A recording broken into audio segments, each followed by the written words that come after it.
We're here in pin 2 here. We're going to start off with this 20-7 crossbred gilt. She would be a testify last minute, no intro, never before. So that her mom, this is her first litter. This was a show gilt that Michaela had there last summer. She was second in a very tough class there at Illinois. And then, like I say, this is her first litter. The no intro, never before sow was one that I purchased from Tres Amigos there, which goes back to the old never before Eclipse Visionary line. That's been a very vital part of their success in the crossbred ring. I'll be straightforward. I really do not want to sell this gilt. She's one I like a lot, but if you're going to bring something out to a live sale like this, you got to bring something that makes you uncomfortable to sell, and I think this one does that.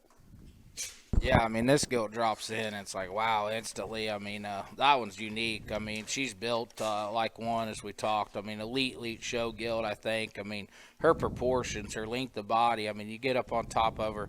That one's got a monster square blade set and a square pin set and a big square round back. And I love her rib shape, I think, and just that total dimension she carries down low through her flank, I think, is very, very neat.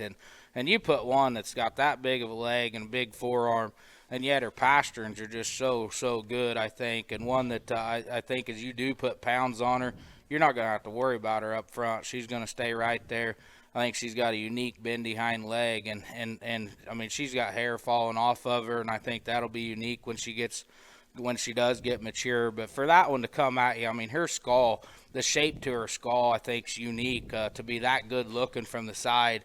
And to be built like that, I mean, that one doesn't look to me like she should have that kind of skull put in her, but she does. I mean, I think if you're looking for one to show gilt, I think if you're looking for an elite breeding piece, I mean, this one's got sow written all over. I mean, to me, her true value is going to take her home and put her in the gestation barn, because I think this one could make you some very, very high-selling crossbred barras next spring. Yeah, for sure. And then this Chester Barra here, he would be that his notch would be 21-2, so he would be a WD-40 Delta back on Perfect Fit sister. So this is his mom's first litter as well. This should have been a show gilt that Michaela showed last summer. She was reserve Lynn Lincoln Chester gilt there at Illinois, and then the Boble crew showed a littermate Barra that won his class as well. So I know this pig kind of looks a little skinnier and greener to some maybe, but I'm telling you, the way his mom fed, I think that's the way they need to look at this size for a Chester male. I mean, to be there in terms of the right maturity pattern in the end. So I like this one a lot. Yeah, I mean, this one steps in here, and I mean, instantly, I think he's just unique for a Chester, to be honest with you. I mean, that thing's linked the neck, and just the way he ties his blade into his neck there, I think, is very unique for that breed.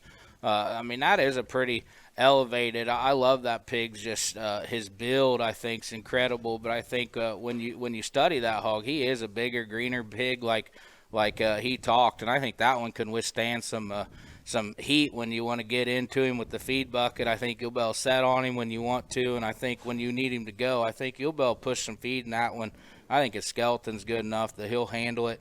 So, I mean, I think Midwest State Fair time, this one here will be a big-time player.